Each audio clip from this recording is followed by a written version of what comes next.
Okay, I'm back. I have just turned on the power. I've removed the poison gas from the chamber, and now I have activated the wind lifts, which should mean I should be able to access way more of the temple and be frustrated by things about the temple that I don't understand in different places and no longer just this place. I really wish I could get past this rubble here. There's health on the other side that I could really use. But it's fine, don't worry about it. The fastest way for me to get upstairs is probably this spot right here. Assuming, yeah, the wind lift is on. Cool. So, I'm imagining that the switch will like turn the airflow on and off. And that's locked. Lovely. Okay. What's on the other side? What lovely, wonderful things wait for me over here? Oh, okay, well, I wasn't able to reach this place before, but it doesn't look like there's much of anything here. Hello? Ooh, shove me around. All right. Do I get anything special for whacking him in the face? Yeah. Whack! Okay, I missed it. Just wait. We'll wait one more time. He's on a very specific flight path. Don't worry about it. Whack! Okay, that didn't work. Didn't work the way that I thought it would. All right, well, in that case, let's just grab the health over here and see if it's possible to reach the back. I think it's the back of the temple. I think I've... Yeah, this has to be the back of the temple. So... And of course, I go and I break open a crate and there's nothing. My god, there are a lot of you guys in this hallway here. Ooh, wait a minute, there's a frozen guy. No, I want to... Ugh. Primitive lock-on system doesn't let you change targets. Oh my god, stop harming me so much.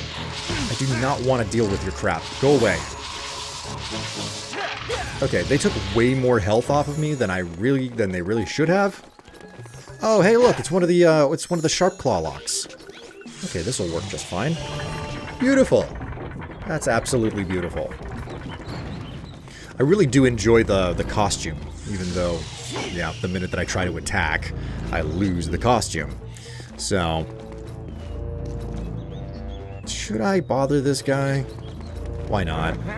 I got plenty of magic. Go ahead and just, you know, freeze him to death, and then shatter him to death, and then, you know, don't save the shards of his frozen and shattered body, and lay him to rest or have any respect for it. Just step on the shards as you walk away, because you know you didn't really do anything wrong in the first place. Alright, we have a barrel moving platform here. I recognize it because it was the same thing that I saw down in the Dark Eyes Mines. I'm starting to see a pattern here.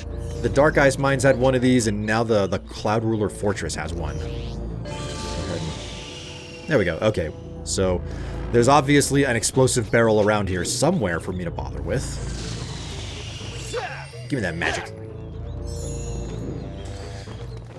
You know, as nonsensical seemingly... Wow, why on earth did it not shock me? Ooh, okay.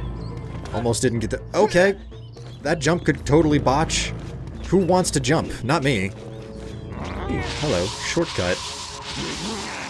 There's something very special about seeing a button or a lever that you can throw that's just going to make, you know, moving around the space faster. That feels really good. And like, this is a critical component to what made Dark Souls and Bloodborne and whatnot so good. The fact that it was possible to, like, find that lever or unlock that door, and it's like, oh my god, I can bypass so much now. Feels so good. So good. And yet... to a certain degree, it's annoying because of what you have to go through first before you can actually successfully do that, right? It's a give and a take, you know? There are aspects of, like, you know, oh, like spaghetti your way through these back alleys and then you can unlock the shortcut. That's kind of annoying, but at the same time, getting through those back alleys and being able to bypass them, it feels so good, and it wouldn't feel good if it wasn't annoying to have to go through the back alleys in the first place, right? Okay. So... I heard something? I thought I did. I guess I was wrong. Alright, so, that's locked. Right, the barrel transporter, and, I just opened... This is the door. Okay, this is the door that I just opened. Need some health. Or it could be empty. That's fine. That's fine. Not like that's a bait and switch or anything. This looks weird. Oh, okay, I can't pick it up. It looks... I think I can only pick this up as a sharp claw. Yep, sure enough. Okay. So if we pick this thing up and we take it over to the barrel transporter on the other side... I don't actually know what I'm doing. I just know that I see the parts and I'm like, okay, well, this is the way everything goes together. So I'll just go through the motions and hope that I figure it out in the process. I swear, I love this costume. Most noteworthy reason is because it's fun running around as the enemy. I remember when whenever I played Metal Gear Solid 2. Woo!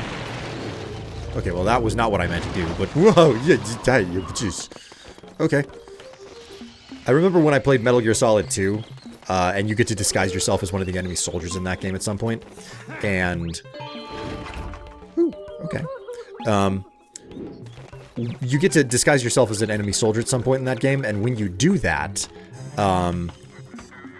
like, all of the enemies that you're just, like, trying to sneak around, like, they just don't pay any mind to you all of a sudden, and it's so fun to walk around and, like, punch them in the face, and then just walk around in your disguise. I love disguises in stealth games, and stealth sequences like this. It's so much fun. It's just like, oh yeah, like, I don't have to worry about that anymore. I can just... Being able to mess with the enemy AI with a disguise is some of the best fun ever, okay? Now, obviously, you have to have relatively sophisticated AI to be able to mess with them, and that was pretty well possible in Metal Gear Solid 2. This game, not so much. Queen! Fox! The floor of this cage seems unstable. See if you can find a way of breaking it. Ah, okay. So... I have now alerted the guards on the floor below, but they don't know how to use ladders, luckily. We went over that in the Dark Eyes mines. For some bizarre reason, the Sharp Claw don't know what a ladder is or how to work one. And ironically enough, the Cloud Rulers have ladders and installed them everywhere. When they have wings to fly. I'm very perplexed by this fact. The Cloud Rulers, Runners, Ruler, I'll never remember which one it is. They know what, they know what ladders are, and they put them in their own temple, despite having wings. Meanwhile, the Shark Claw, being in a temple with ladders, and needing ladders, don't know how to use the ladders that were installed by the pterodactyls. There's a lot going on there, okay?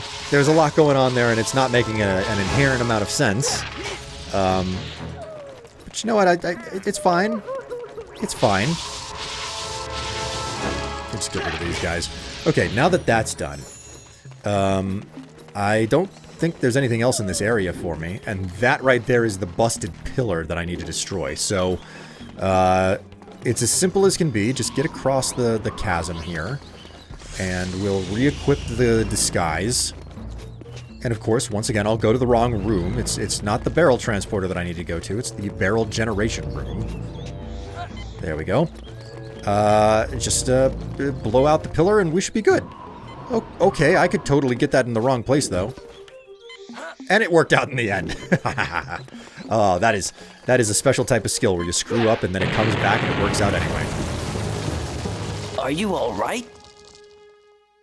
My children. When I was captured, they became scared and are now hiding around the fortress. Please, take this. Use it when you hear them. Its call will guide them back to me. If the Sharp Claw find them, I fear they will leave the fortress forever. Alright, so retrieve her babies. Because as a mother, with wings, she cannot fly around the fortress on her own. Presumably. I'm seeing some holes in this. You have earned the Cloud Ruler Flute. The Queen's babies will only respond to this call. Okay, well, at least I know what that tiny little pterodactyl that I tried to smash in the face. I know what it is now. Okay, so they're just gonna they're gonna directly point me towards the babies and where I need to find them. So which is nice. At least I don't have to worry about trying to discover where they are. I just have to walk over and like actually save them. Okay. So where's my flute? Here we go.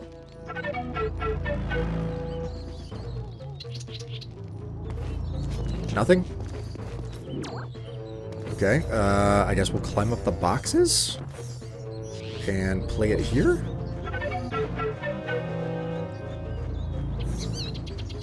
Nothing. Okay, I guess he has to have landed. Ah, okay, there you go. The symbol is above his head now.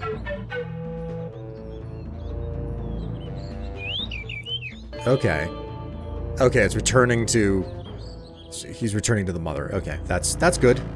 And our next one is straight across. Okay, that's fine. So... You know, there's a whole lot of lore that came out of Dinosaur Planet. I think arguably, Star Fox Assault probably created more lore for the Star Fox universe, but for certain, for certain, like there's a huge amount of lore that came out of this game that is both useful and not useful all at the same time, because, like, you know, like, what are you supposed to do with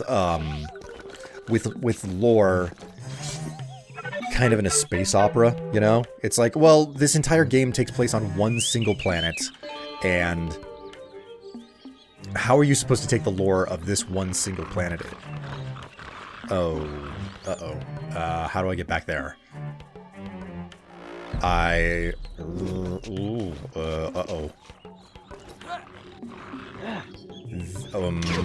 Ow! Clanker. I am not abundantly certain what I'm supposed to do here. Ow! To, reach the front of the temple. I don't know how to backtrack to that spot. Ow! Oh my god, the bots. You have done well, Fox. My name is Greydebug, Cloudrunner's chief engineer. The Queen has been imprisoned within her own royal chamber as an example to the rest of the tribe. Only she can help you find the Spellstone. The wind lifts will lead you to the Sky Dock. Oh. Okay. That was an exchange that I was supposed to see a while ago. Whoopsie. I just went and found the Queen right away on my own. Top off my magic. I'm missing things left and right, which is probably why I don't know how to get to the front of the temple. Because that's where I'm supposed to be headed, and I'm not abundantly certain or clear of how exactly I'm supposed to reach it. Maybe I missed something on the second floor here? I can't imagine that I did. But... yeah, I can hear him on the other side of that wall, but I can't get through that. And there's not really anything over here. Just drop down and see if we can... Yeah, I can't get through that rubble. What am I supposed to do? I'm certain whatever it is, there are plenty of... Anybody who's watching is like screaming at the camera of what I'm supposed... Screaming at the camera? Screaming at the screen about what I'm supposed to be doing instead? That is really clear to everyone else. Well, I didn't think that the dungeon would really do me any good, but it looks like I can't even reach it in any capacity now. Yeah, that is wholly impenetrable. I cannot turn off that wind lift.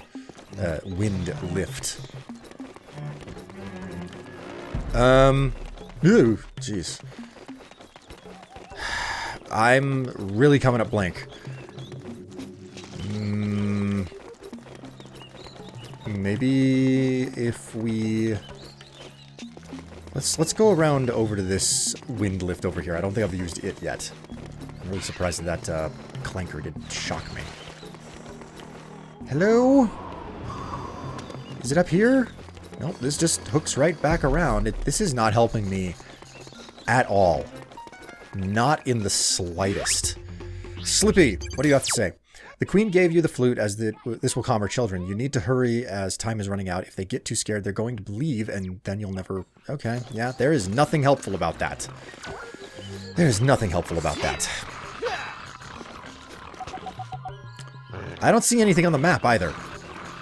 Like, it's just the other side with the, like, the lake where I had to do the jumping puzzle, and there's nothing else. Maybe if I go round the back via this route, I'll find something. I seriously doubt that I'm going to find anything. I am missing something just super obvious. That is the only reasonable answer.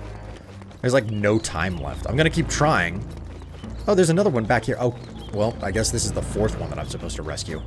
Why didn't they have me go for this one first? That doesn't make any sense. Oh well, game over, I guess. Hey. Okay, well, I guess we'll have to try that again. Where is... Ah, okay. I just had to walk close enough for it to activate. Okay, so we'll take care of the Sharp Claw first. Gotta re-equip my Frosty Breath. Can I get through his... Alright, you want to do it that way. I was trying to save magic energy, but evidently I'm not allowed to do that. I swear, ever since realizing that the frost power works against the sharp claw the way that it does, combat is just it's a joke. Combat has completely turned into a joke with the frost. I don't even remember what it was called. The Frost Blast? I want to call it Frost Breath. Maybe that's because I've been playing too much Skyrim. Holy moly. I didn't even know that there was an area over here for me to traverse. Right, maybe that's how I get to the front of the temple. Either way, let's take care of this this baby pterodactyl first. I'm sorry, Cloud Ruler.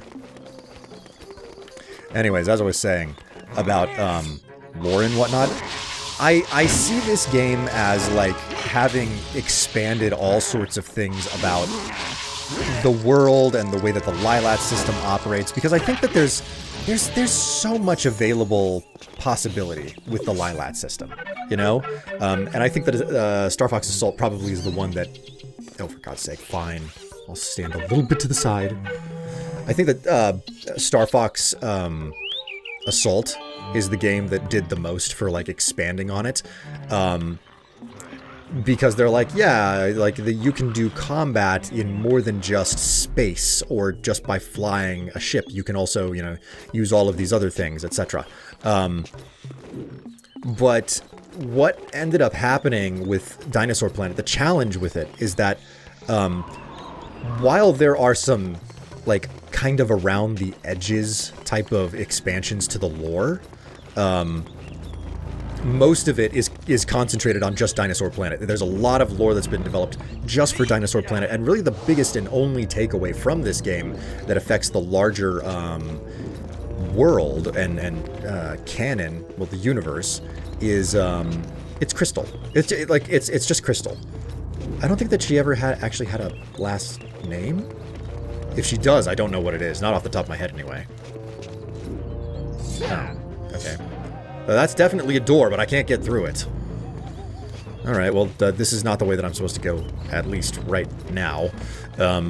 Maybe it's a secret that I have to come back to, like, later. Anyways, Crystal is a really big and important character. Most noteworthy reason why, in my opinion, is that she's a girl. Okay? And I really hate to boil it down to a point that incredibly small and simple, but it's true. I mean, it's kind of hard to understand that the Star Fox crew is just a big sausage fest. But it was. Like, Slippy's a little bit confusing. It's kind of difficult to know that he's a he's not a girl because of how high-pitched the voice is, but Slippy's a guy, Falco is a guy, Peppy is a guy, Fox is a guy, you know. How on earth am I supposed to get through this trash? Oh my god. Oh my god. Okay. I didn't know that there was a way to get around that. I feel like I should have known that. I really should have known that. But I didn't for some reason. It's fine. I know where I'm at, and I can take care of all of the sharp claw, no problem now. But Crystal's inclusion in the game and like rounding out of the roster is a really big deal, and I really like it.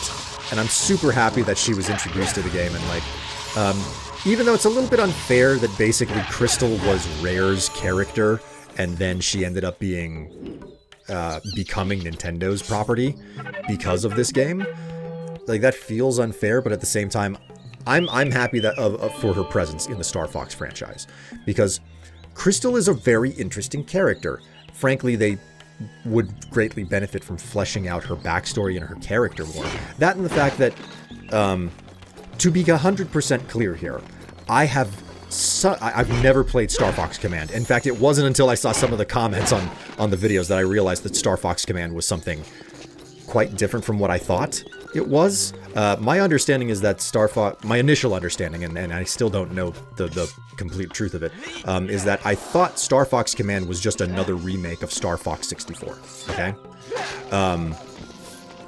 That's what I thought it was. I don't know if that's true or not. I've probably got it wrong. I'm like, please do tell me what you understand down in the comments or something, because I will read them. Not a lot of comments are coming through on these videos. Every single comment that comes through on a video, when there are very few comments, I read them all, believe it or not. So that is true for both here and over on my main channel. If you didn't know, I do have a main channel. You can find the link to it in the description if you're interested. I've been doing YouTube for just shy of 20 years now. I made my first channel back in 2006. Late 2006. Anyways, I know that that Star Fox Command, I've seen some controversy over it because I've looked at the fan community for Star Fox overall, especially with the, you know, the hype, because it's like, oh my god, he's in the Super Mario movie. So, I've seen a decent amount of like discussion about it, and my understanding is that it's possible for Star Fox, who is not necessarily a bad group, they're not evil, they're just a rival mercenary group, right? And it just so happens that they tend to be hired by the adversarial forces. So, Star Fox Assault did a good job of fleshing out Star Wolf, because it's like, yeah, they're not your enemies, they're just kind of, you know, rivals. They're rivals because they're also mercenaries, you know? But I know that for Star Fox Command, it's evidently a possible conclusion. Oh, don't be like that. Just land. I know that it's a possible conclusion that Crystal leaves the Star Fox team and joins Star Wolf or something, and I can understand the controversy surrounding that, because Crystal feels like she's a character that's been specifically made to complement Fox McCloud. So I can understand the controversy surrounding, like, the idea that she leaves one group and goes to the other. That being said, I don't have a problem with, like, characters picking up and moving on and, like, the world changing. If you don't make bold choices in your stories and your worlds, then things aren't going to be compelling. And sometimes the controversy of, like, a character leaving is exactly what you need in order to, like, mix things up. Now, there's a such thing as being very respectful about how you do that, but, you know. Thank you, Fox. As promised, here is your reward. What, your ability to fly? Scales has hidden the spell stone inside the treasure rooms. Find it, Fox, and return it to the Force Point Temple. Our planet is in your hands. How convenient. She's not going to save her own planet. She's going to leave the planet in the hands of a complete and total stranger. What could go wrong? But, like, I can understand the controversy surrounding, like the controversial concept that it's like, one of the endings leads to, like, I think, again, don't quote me on it, I don't actually know, but it felt like what I was reading was basically, yeah, if you get the good ending, Crystal leaves Star Fox and joins Star Wolf and gets with Panther, I believe. Meanwhile, if you get the bad ending, Crystal stays with Star Fox, and it's like, well, crap, man, that's not fun, you know? But at the same time, I like the idea of characters being able to move around.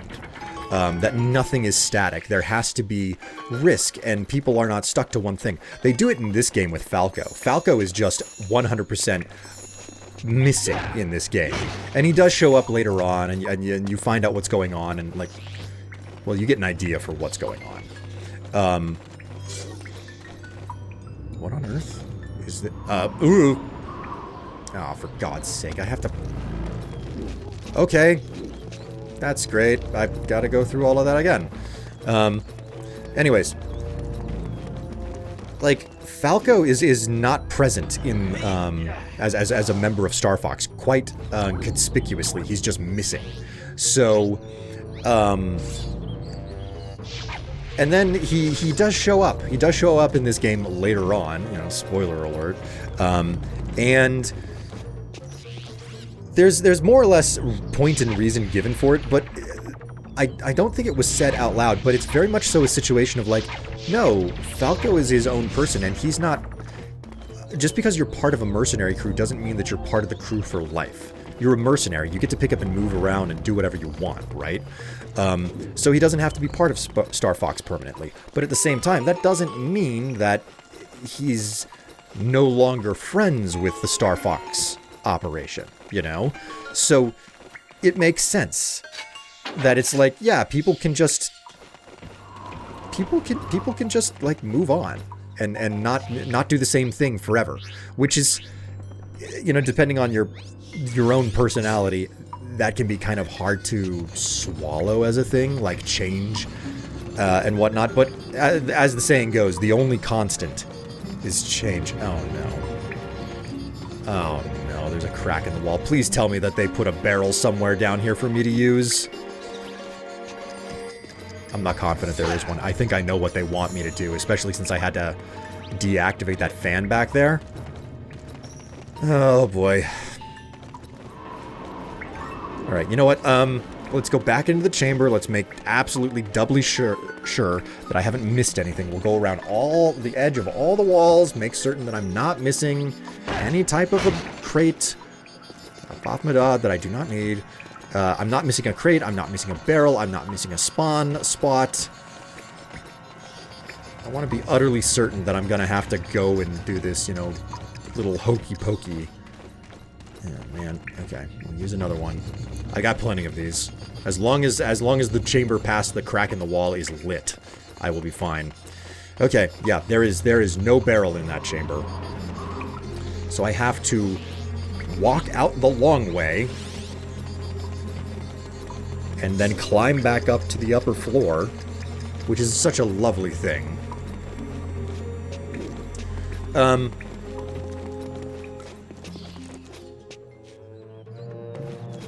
As I was saying, the whole situation with, like, story... Like, writing controversial stories is an enormous aspect of, like, doing good writing, I think. Like, things have to happen. Things have to change. And what's controversial and what's, like, seen as good, there's, like, it's a fine line, and by a fine line, I also mean it's a blurry line, because what one person is going to find controversial, another person will find to be, like, phenomenal writing. And it's managing to find that one spot where most people like what you do for writing, and the most limited number of people possible are, like, unhappy with what you do with the writing, right? And in a big way, it feels like Crystal leaving Star Fox kind of detracts from what, like, I think it detracts more than it creates if Crystal was to leave the Star Fox team, right? Because she's a desperately needed female element to the team, okay? Like a diversity of the team is very necessary, and if you have nothing but guys in a room together, it just, I don't know, it feels less good, okay? Go ahead and equip my lantern. I don't want to be fumbling buttons. Okay, I could totally botch that up. So having Crystal be part of the team, I feel, is something that shouldn't change. Just for the simple reason that Crystal is a much needed, you know, variation. But she's also a character that they didn't really ever flesh out much in this game, and because her original story, which was to find her parents in Dinosaur Planet, like the original Dinosaur Planet, not Star Fox Adventures Dinosaur Planet. Alright. Whoa! What on earth? So, it's super important, you know, to the story if she's the main character, for her to get her story told. But none of that story got told in this variation. Oh. Scales!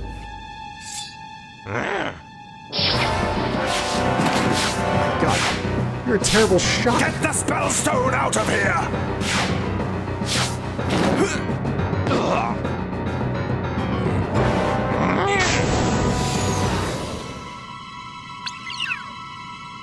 Huh?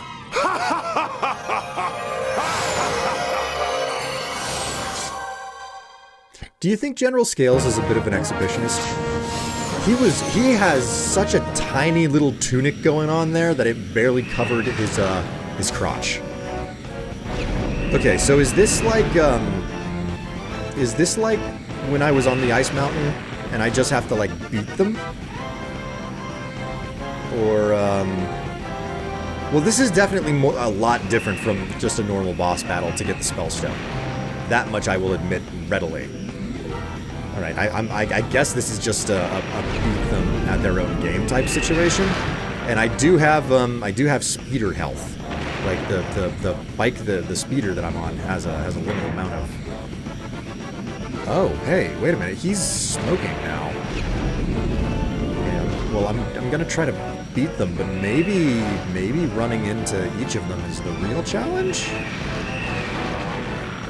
Oh, he's burning. Okay, yeah, that's clear. I have to actually destroy each of the bikes or the speeders that are in front of me. I don't think I'm going to be able to reach the second guy until I reach the guy, destroy the guy in the back. Oh my god, how many times am I going to have to hit him? So for Crystal, what she adds by being part of Star Fox, I think, is far more valuable than anything that is created by her leaving Star Fox. That being said, she definitely needs her story told. She needs more background. She needs more interaction with the other members. And I think Nintendo is pretty terrible at this in general. You should never play a Nintendo game if you want story, you know? Which is saying something, because the best story that Nintendo makes tends to be in their Zelda games. I don't know games that Nintendo has made with better story than that of Zelda. And even then, it's not like a super deep story, but they do, Nintendo does a pretty good job at characterization, okay? Twilight Princess is probably one of the better examples. Probably an important study there. Twilight Princess being one of the better examples of like character-driven storytelling, with like Link and his best friend Ilya, who gets kidnapped from the village that you start out in. Like there's so much going on there. Midna is a really deep and complex character in the few cutscenes that are told. There can be some deep story, well, not deep story, but there can be some fairly complex story with the limited amount of time that they have to work with. Oh, and the character Telma? Man, Telma's a wildly different character. But the other aspect of it is that, like, Twilight Princess, I think, it has writing as good as it is because Miyamoto didn't want Twilight Princess to happen. And Miyamoto has, like, a death grip on this, on the Star Fox franchise, which is why it's part of the reason that the story in Star Fox Adventure is as integral as it is to the game, is because Miyamoto didn't have a hand on this game. Miyamoto didn't have a hand on Star Fox Assault either. Oh. Oh, okay, that was it? Oh, that went a lot faster.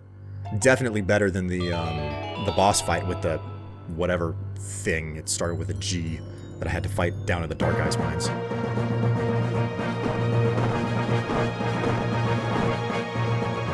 Well done, Fox. You now have the second spellstone. And with scales gone, my tribe can now start to rebuild their lives. I am forever grateful. Well, look at that. You got bowed to by the Queen. Don't forget, as soon as you get back to the surface, you need to find the Ocean Force Point Temple. Will do. Oh, I'm getting a royal send-off right there. It's probably because the Cloud Rulers have a respect for Fox here. Specifically because Fox can fly. You know, like the Thorntails and the Cloud Rulers don't get along. And is it difficult to understand why? One is stuck on the ground, the other one is like, huh, I can fly. You know? So, there's a mutual respect there. It's like, yeah, you can fly, I can fly. I respect that. You deserve my respect for that, you know? Okay, so we still have 2 different places to go to. Dinosaur Planet, here we come. You did it again, Fox! The fortress is back in control of the Cloud Runners. You must take this spellstone to the Ocean Force Point Temple. It must be located near to the sea. Have you been anywhere like that yet, Fox? When you get back to the planet, contact Peppy for further details. Pepper out! Alright, cool. Oh, whoops. I don't need to listen to that again. Fly through one gold ring to reach Dinosaur Planet. Oh, we're going back to baby mode here. Nothing compared to like the 5 rings to collect to get into the Cloud Ruler Fortress. I'm certain the next place that I have to, the next fragment that I have to reach will be like, oh, fly through 7 gold rings. I know I'm going to be failing some of these flying missions before long. Like, I remember failing some of the later missions whenever I played through this game initially. Oh my word! But I don't know. There's a lot with characterization and something that I observe to be a bit of an annoyance is the fact that the more that Miyamoto is involved in any particular game, the more like he's at the helm of it, the less story seems to matter in it, you know? And that's just the way that it is. Like, I don't want to knock the guy. He's like the grandfather of video gaming in a really significant way. You can't overlook the importance of the role that Nintendo played in like reviving the games industry.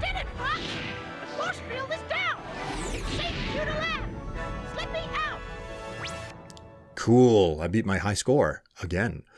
So like Miyamoto, he's got a really important role in game history. That doesn't mean that he's a saint though. He does do things that kind of annoy me.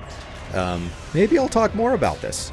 Maybe a little bit more, but now we have returned to Thorntail Hollow. Slippy's climbed out of the bottom of the R-Wing. He hasn't pissed in like 3 days. And I'm going to save and quit, and we'll go back to the beach episode next time. Until then, take care of yourselves, and I'll see you later. Bye!